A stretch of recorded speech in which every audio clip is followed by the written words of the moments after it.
Okay, so hi there. Today I'm going to talk to you about how to create a matrix using MATLAB. Now, as you can see here, MATLAB is an abbreviation for Matrix Laboratory. MATLAB specializes with working with matrices.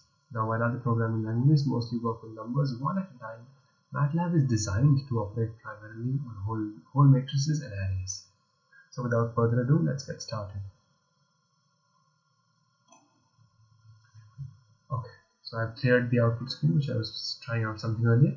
Now, if I were to create a matrix, it's a very simple command to create a matrix. I just write A is equal to, I start a square bracket.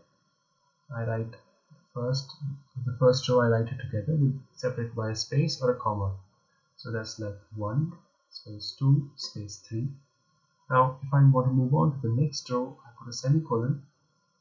There I type the elements of the second row. Now I must take care that the number of elements in the second row should match the number of elements in the first row, otherwise that will be a compilation error. Then again I type the third row, and now I have put in my 3 by 3 matrix, so I'll click on execute, and here we see that A has been designed as a matrix 1, 2, 3, 2, 3, 4, 3, 4, 5, perfect. Just like we want to see a matrix. We could also have written this in separate lines like so, and it would give the same result. I could also separate the row elements using commas like so, and once more we get the same result. Now, okay, alright, let's clear this, and now let's take one question. This is the question. Let's design this matrix. It's a 3 by 4 matrix, 3 rows and 4 columns.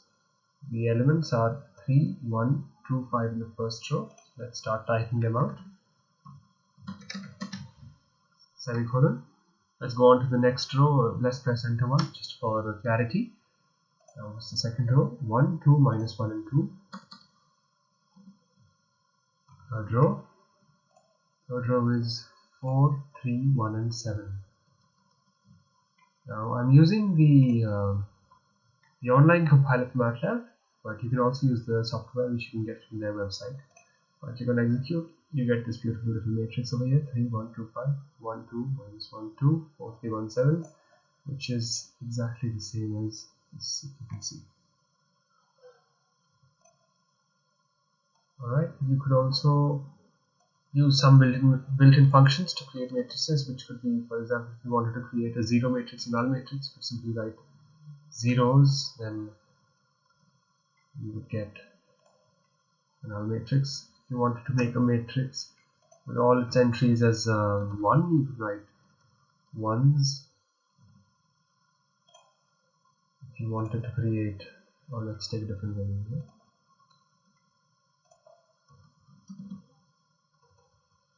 If you want to create a unit matrix of say order 4, do that using the keyword I, and those are some basic functions, and I hope you now understood how to create a matrix in MATLAB. It's really very simple, and I hope you learned something in this video.